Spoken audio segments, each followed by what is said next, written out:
V našom jazdeckom videu plnom lásky k našim štvornohým priateľom. Dnes sa spoločne ponoríme do zázračného sveta lonžovania, kde spojenie s koňom vytvára hlbokú harmóniu a pevnú dôveru.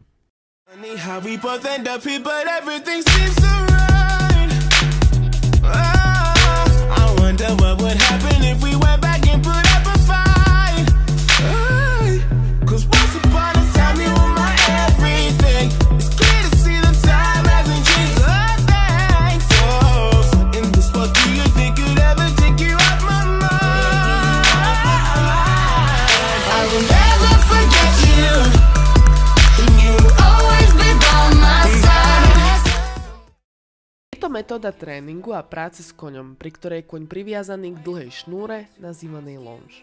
Lonžovanie môže slúžiť rôznym účelom vrátane tréningu koňa a cvičné pohyby, poslušnosť, jazdu bez sedla, prácu na posilňovaní svalov alebo jednoducho na zlepšenie väzieb medzi jazdcom a koňom. Lonžovanie bez použitia lonže je možné, ale často sa v takomto prípade označuje ako voľné lonžovanie alebo lonžovanie voľne.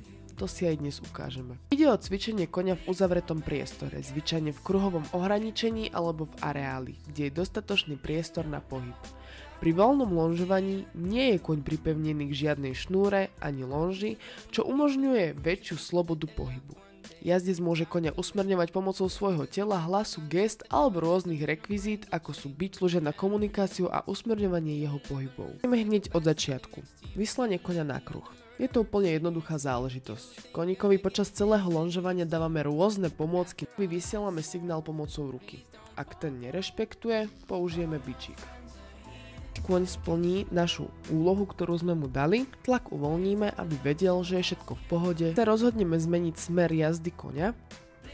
Súvaním zabraňujeme koníkovi pokračovať v smere tej jazdy. Druhej ruky a druhej strany bičíka koňa otáčame. Prestávka je v tréningu veľmi dôležitá. Ide o oddych a pochopenie, že je to všetko v poriadku. Je už len na koníkovi, či sa ju rozhodne tráviť vo svojom osobnom priestore, alebo ho príde zdieľať s vami a tým vám dáva najavo, že sa cíti u vás v bezpečí a je mu s vami dobré.